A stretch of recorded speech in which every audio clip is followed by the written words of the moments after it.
Good morning to all of you.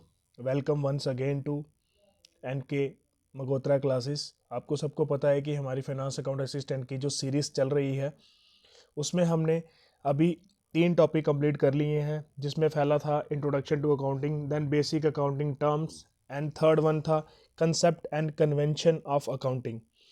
अब हमारे ये 3 टॉपिक कंप्लीट हो चुके हैं। उसमें से मैंने 2 जो टॉपिक थे उसके एमसीक्यूज़ भी करवा दिए हैं। आज मैं शॉर्ट वीडियो लेके आया हूँ MCQ series on concept and convention of accounting. तो आपको ये आज वाले जो क्वेश्चन रहने वाले हैं ये बहुत ही इंपॉर्टेंट क्वेश्चन है, क्योंकि कुछ कंसेप्ट ऐसे होते हैं जहाँ से डायरेक्टली क्वेश्चन एग्जाम में आ सकता है। कुछ ऐसे कंसेप्ट होते हैं वो इजी होते हैं, उसमें से क्वेश्चन आने की चांसेस बड़े कम होते हैं, प्रोबेबिलिटी बड़ी कम होती है। तो मैंने वही क्वेश्चन लाए हैं जिसकी प्रोबेबिलिटी ज़्यादा है, जिसके बेसिस पे आपको बाकी वाले कंसेप्ट भी क्लियर होते जाएंगे। ठीक है, तो आज का पहला हमारा क्वेश्चन रहने वाला है, which concept suggest the exclusion of human resource in balance sheet. इनमें से कौन सा ऐसा कंसेप्ट है जो एक्सक्लूड कर देता है ह्यूमन रिसोर्स को बैलेंस शीट में रिकॉर्ड करने से। आपके ऑप्शन पहली रैली रहने वाली है account concept, B option money measurement concept, C option going concept and fourth option cost concept. आपको मैं कुछ टाइम देता हूँ, कुछ सेकंड्स देता हूँ, आप सोचिए और मैं आपको डिस्क्राइब करूँगा सारे के सारे कंसेप्ट अगेन एंड अगेन, और साथ में आपको आंसर भी बताऊँगा कि इसका एग्जैक्ट एंड करेक्ट आंसर क्या है।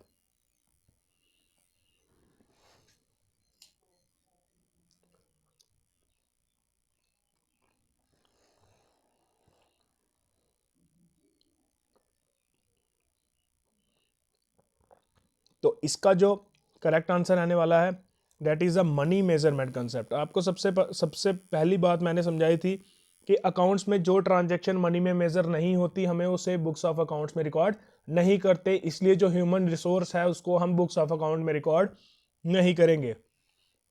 अकाउंट कंसेप्ट कोई भी नहीं होता हमारे पास।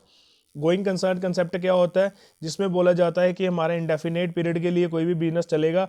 ऐसा नहीं है कि हम 10 दिन के लिए कोई बिजनेस स्टार्ट करें उसके बाद बिजनेस बंद कर दें। कॉस्ट कंसेप्ट हमने अच्छे से समझा था, जिसको कहते हैं हम historical cost concept. Question number 2 रहने वाला है हमारा, valuation of stock at lower of cost और net realisable value is an example of.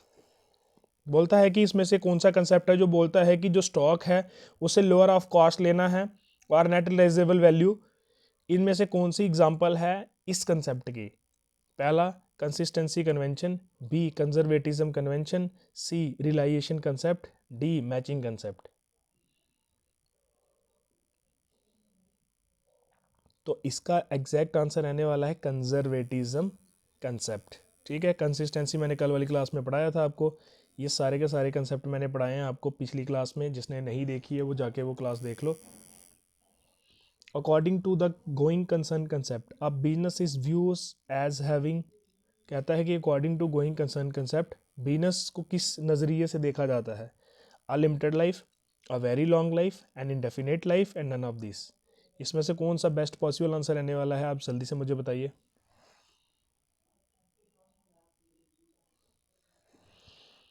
इसका बेस्ट पॉसिबल आंसर रहने वाला है एन इनडेफिनेट लाइफ, कि बिजनेस की कोई लाइफ होती है इनडेफिनेट, मतलब कोई भी फिक्सेशन पीरियड नहीं होता। जब तक हमारे बिजनेस में कोई लिक्विडेशन ना हो जाए, इंसॉल्वेंसी ना हो जाए, तब तक हम बिजनेस को अनफॉर्चुनेट टाइम के लिए चलाते रहेंगे। ऐसा हमारा मोटिव नहीं होता कि हम बिजनेस को कल क्लोज कर दें। The concept of conservation account into all prospective profit and prospective losses. Option number B रहने वाला है all prospective profit and leave out all prospective losses. Option C रहने वाला है all prospective losses but leave out prospective profit, and D है none of the above. अच्छे से सोचिए और बताइए इसका आंसर क्या होने वाला है। मैं क्वेश्चन आपके सामने ले आता हूँ।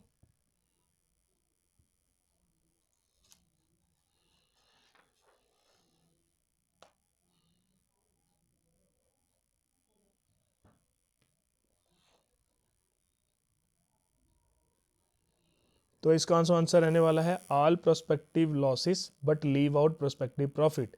हमें सारे के सारे लॉसेस को कंसीडर करना है, एक्सपेंसिव्स को कंसीडर करना है, ना कि हमें सारे के सारे प्रॉफिट को कंसीडर करना है। प्रॉफिट को कंसीडर आउट नहीं करना होता, हमें सारे के सारे लॉसेस और एक्सपेंसेस को इवेल्युएट करना होता है। ठीक है, the concept that a business enterprises will not be sold or liquidated in the new future is known as. वो बोलता है कि ऐसा कौन सा कंसेप्ट है जो बोलता है कि नियर फ्यूचर में हम अपने बिजनेस को सोल्ड और लिक्विडेट कर देंगे। ऑप्शन पहला रहने वाला है going concern, economic entity, monetary unit and none of the this. तो इसका एग्जैक्ट आंसर रहने वाला है गोइंग कंसर्न। कि 6 क्वेश्चन रहने वाला है according to the business entity concept. Option A transaction between the business and its owner are not recorded.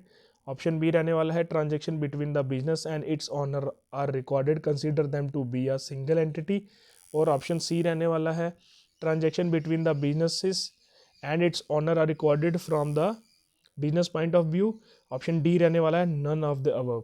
अच्छे से सोच के आंसर लगाइए, इसका क्या आंसर होगा। तो इसका एग्जैक्ट आंसर रहने वाला है transaction between the business and its owner are recorded from the point of view. Business point of view से रिकॉर्ड करेंगे, जिसको हम कहते थे बिजनेस एंटिटी कंसेप्ट भी जिसको कहते हैं। आज हम इतने ही क्वेश्चन करेंगे। आई थिंक ये जो क्वेश्चन थे बहुत वेरी इंपॉर्टेंट क्वेश्चन है। ये कॉन्सेप्ट को बार बार रिवाइज कीजिए और अंडरस्टैंड करने की कोशिश कीजिए। अगर आपको कोई कंसेप्ट समझ नहीं आता है तो मुझे कमेंट बॉक्स में कमेंट कर दो, मैं पीछे फिर से एक बार रिकैप करा दूंगा। और हमारे जो नेक्स्ट टॉपिक रहने वाला है आने वाला है अकाउंटिंग इक्वेशन, वो कल से हम करेंगे अकाउंटिंग इक्वेशन। तो जिसने अभी तक चैनल सब्सक्राइब नहीं किया है वो कर लीजिए, वीडियो को ज़्यादा से ज़्यादा शेयर कीजिए, लाइक कीजिए। अगर आपने कोई सजेशन देना चाहते हैं तो सजेशन दीजिए। तो मिलते हैं कल नए टॉपिक के साथ, तब तक के लिए गुड बाय।